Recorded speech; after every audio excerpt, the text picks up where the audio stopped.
નમસ્કાર, પ્રણામ, સ્વાગત છે તમારો એક નવા વિડીયોમાં। મિત્રો, પસંદ આવે તો વિડીયોને લાઈક, શેર અને નવા હોય તો ચેનલને સબસ્ક્રાઇબ જરૂરથી કરજો। ગરુડ પુરાણ। કાળ ને મૃત્યુ। જે જયું જન્મ્યું તે જાય, ખીલ્યું તે કરમાય। માનવ માત્ર ને મૃત્યુને પાત્ર। ભલ ભલા શાસકો, કરોડાધિપતિઓ, રાય કે રંક પર આજે નહીં તો કાલે કાળનો પંજો થાપટ પડે જ છે। માનવ માત્ર ને એટલી તો ખબર જ હોય છે કે એક ને એક દિવસ તે કાળનો કોળિયો થઈ જશે, પરંતુ કાળ ક્યારે આવશે તેની શી રીતે ખબર પડે? કાળ અણધાર્યો આવે કે પછી આગોતરી સૂચના આપીને આવે? મોટે ભાગે કાળ આવતા પહેલા જીવ માત્ર ને સાવધ કરે છે, ચેતવણીનો સૂર સંભળાવે છે।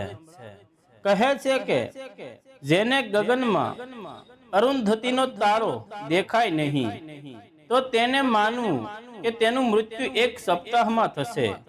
શરીર કે પડછાયામાં છિદ્રો દેખાય તો માનવું કે દશેક મહિનામાં તેને કાળ ઝડપી લેશે। સપનામાં પોતાનું શરીર કાદવમાં પડેલું દેખાય તો તેને આયુષ્ય 9 મહિનાનું ગણવું। કાદવમાં શરીર તરત દેખાય તેને મૃત્યુ 6 માસમાં થઈ જશે।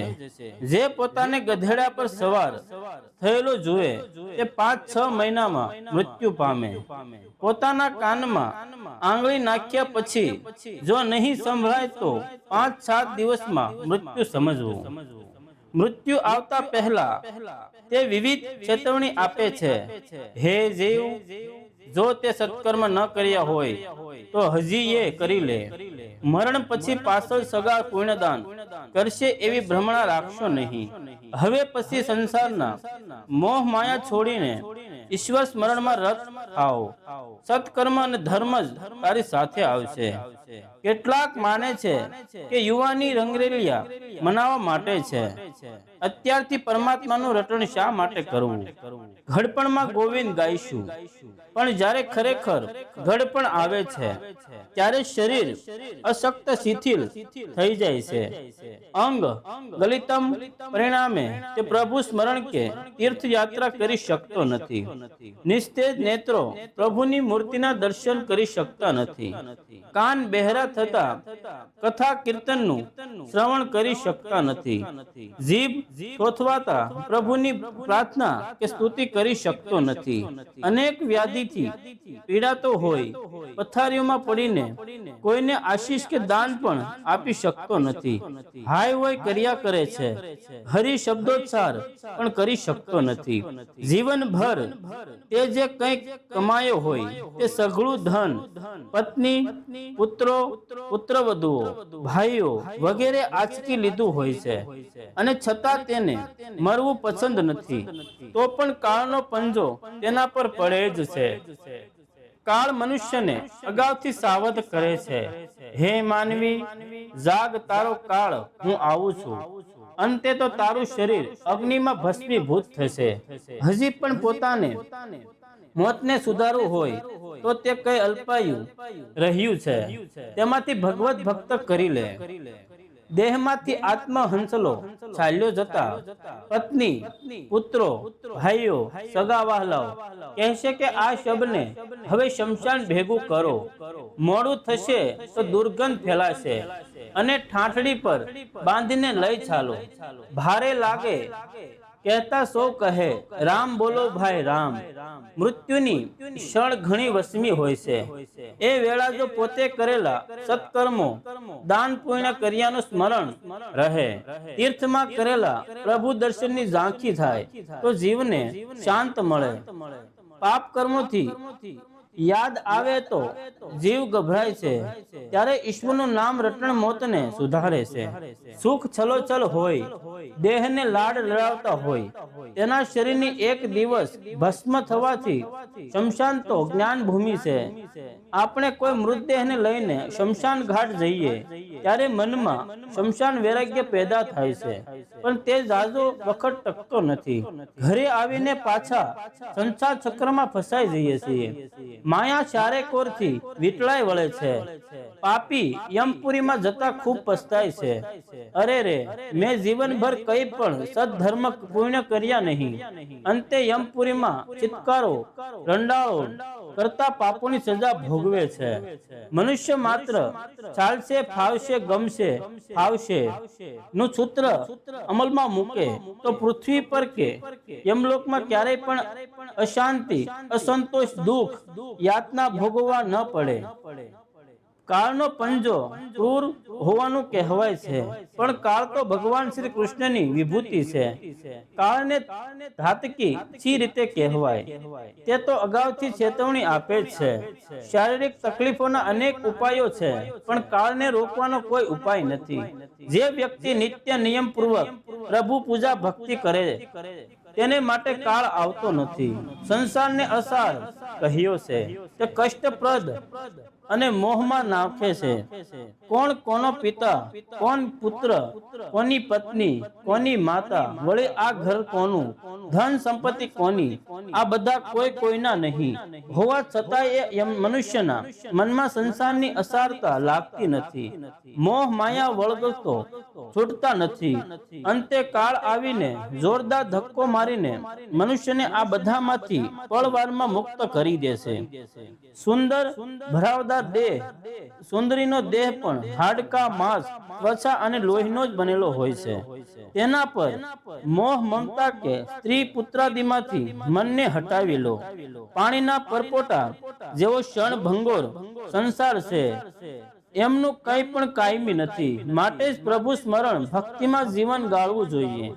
એક ચિત્તે અર્થ જ્ઞાન સહિત સ્ત્રોત પાઠ કરો. ભક્તિમાં બહારનો દેખાડો કરવાથી ભગવાન કદી પણ રાજી રહેતા નથી.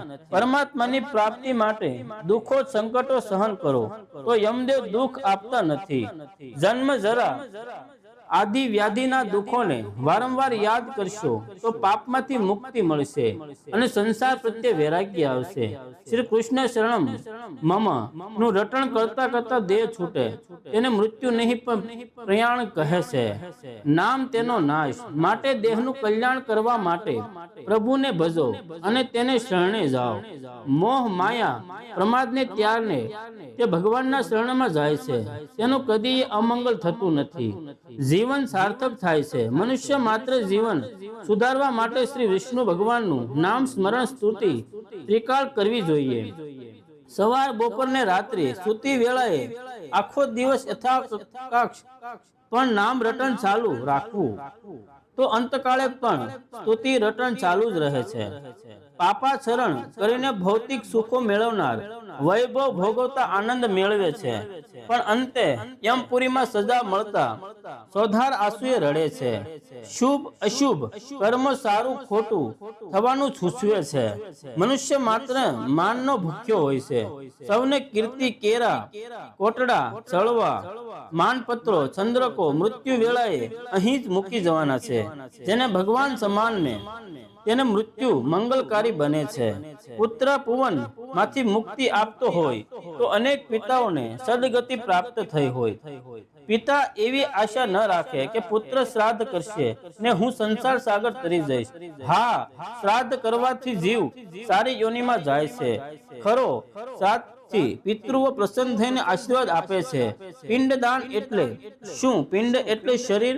એને ભક્તિપૂર્વક ઈશ્વરને અર્પણ કરવું એ જ પિંડદાન. જે મનુષ્ય પોતાનો દેહ જીવભર અર્પણ કરે તે પિંડદાન સાચું. કેવળ લોટના પિંડદાનથી મુક્તિ મળી જતી હોત તો ઋષિ મુનિઓ વર્ષો સુધી જપ, તપ, ધ્યાન, યોગની સાધના શા માટે કરે? સત્કર્મ જ મનુષ્યને જન્મ મૃત્યુના બંધનમાંથી મુક્તિ આપે છે. સત્કર્મ સદગતિ આપે છે. આપણે તો પુણ્ય કર્યા વિના પુણ્ય ફળ જોઈએ છે. પાપના પોટલા બાંધવા છતાં પાપના ફળ ભોગવતા નથી.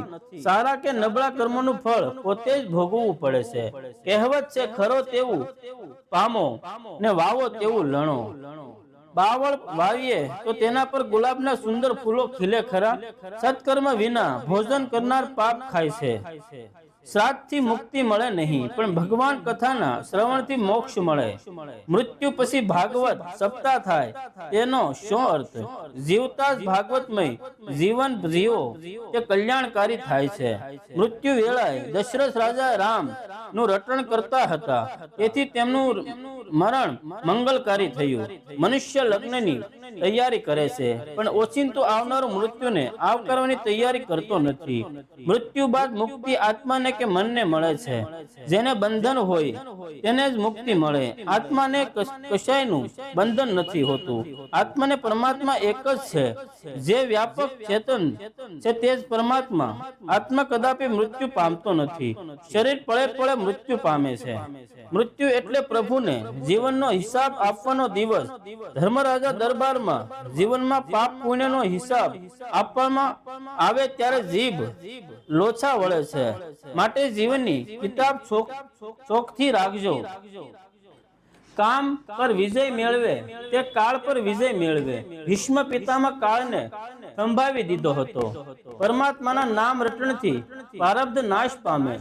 વિધિના લેખ પણ પલટાઈ જાય.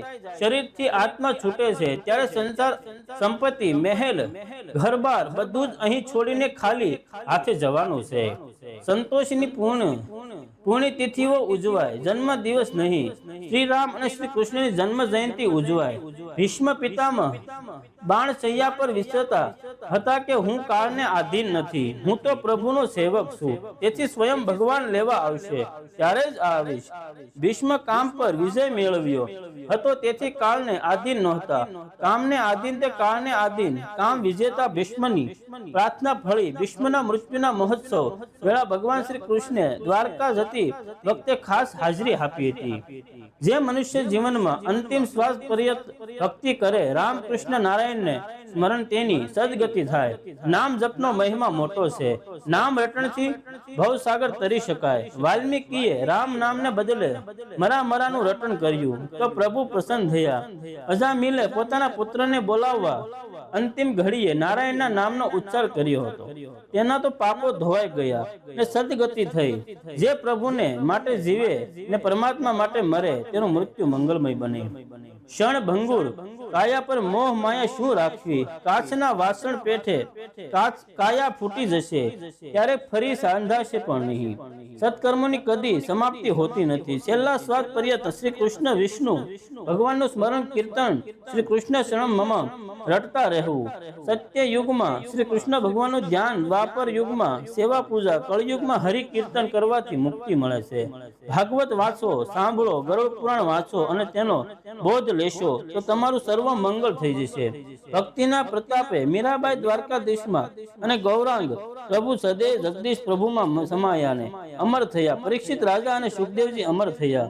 ભાગીરથી ગંગામાં સ્નાન કરવાથી તન શુદ્ધ થાય, પણ મન શુદ્ધ થતું નથી. શ્રી કૃષ્ણ કથા, શ્રી વિષ્ણુ કથાથી જ્ઞાન ગંગા સ્નાન કરવાથી મન શુદ્ધ થાય છે. મનુષ્ય પોતાના જીવનમાં કંઈક કેટલીય પરીક્ષાઓ આપે છે, પણ અંતિમ પરીક્ષા તો મૃત્યુ જ છે. જેનું જીવન પવિત્ર તેનું મૃત્યુ મંગલમય. જય શ્રી કૃષ્ણ.